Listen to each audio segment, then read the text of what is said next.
අපි දැන් බලමු දෙවෙනි ප්‍රශ්න පත්‍රයේ ගණන් තෝරගන්නේ කොහොමද?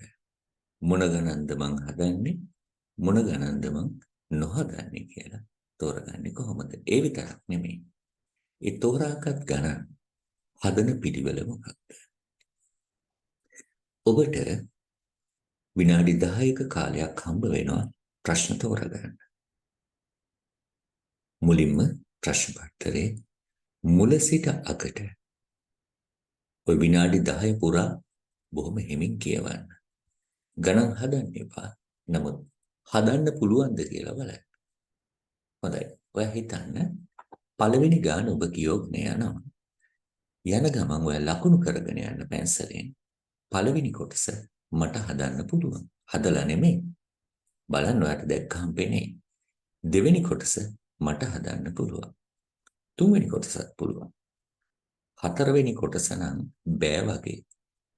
නිකන් බැලු බැලමට පේනවා බෑ කියලා. හදලා බලන්න එපා. පොඩක් අහන දේ තේරෙන්නේ නෑ වගේ. ඒකට ප්‍රශ්නාර්ථයක් දාන්න. යන්න ඉස්සරහට.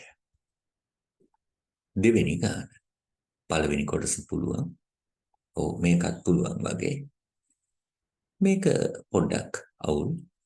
හතරවෙනි කොටසත් අවුල්. පහ පුළුවන් වගේ. හරි. කොහොම තිබ්බනේ? යන්න තව ඉස්සරහට. තුන්වෙනි ගාන මට හම්බ වෙනවා. ඒක නම් පුළුවන් වගේ. හොඳයි. ඊළඟ ගාන. පළවෙනි කොටස. බැලු බැලමටම පුළුවන් වගේ. දෙවෙනි කොටසත් පුළුවන් වගේ. ඒකේ B එකක් තියෙනවා පුළුවන් වගේ C එකක් තියෙනවා පුළුවන් වගේ. ඔන්න ඔය විදිහට මුළු ප්‍රශ්න පත්‍රයම කියවන්න. කියවන ගමන් මාක් කරන්න මොනවද හදන්නේ කියලා. අපි දැන් මේ ගණන් හතරෙන් බලමු මොකද වෙන්නේ කියලා. ඔක්කොම කියවෙන්නේ නැහැ දැන් අපි. මොකද්ද පටන් ගන්න සුදුසු ගන්න? ඔබ හිතන්නකෝ මේ ගණන් හතර අපි හදන්න යනවා කියලා. මේ ගාන පටන් ගන්න සුදුසුයි. මොකද ඔක්කොම පුළුවන් වගේ පේනවා. මේ ගානෙන් පටන් ගන්න. එහෙම නැත්නම් මේ ගානෙන් පටන් ගන්න. ඒකත් බොහොම විශ්වාසනීය ගානක්. පටන් ගන්න. අතරමැද සමහර විට හිර වෙන්න පුළුවන්. සාමාන්‍යයෙන් එහෙම වෙන්නේ නැහැ. මේ ඔබ හොඳයි කියලා, ලීසි කියලා තෝරගත්ත ගණන්. මේක තමයි හොඳම ක්‍රමය. එතනින් පටන් ගන්න. ওই දෙක හදලා ඉන්න. ඊට පස්සේ දැන් අනිත් ටික අත්හැරියොත් අනිත් ටිකත් හරියව තිබුණොත් ඒවා ගන්න. මට තියෙන ප්‍රශ්නේ මේක විනාඩි 15කට කලින් ඉවර වෙයි. එතකොට අනිත් එකට යන්න. මෙන්න මේ දෙකෙන් මේකත් ෂුවර් නැති ගානක්. මේකෙත් ඔබට තිබුණ ප්‍රශ්නයක් මෙන්න මෙතන කොයිකද තෝරගන්නේ.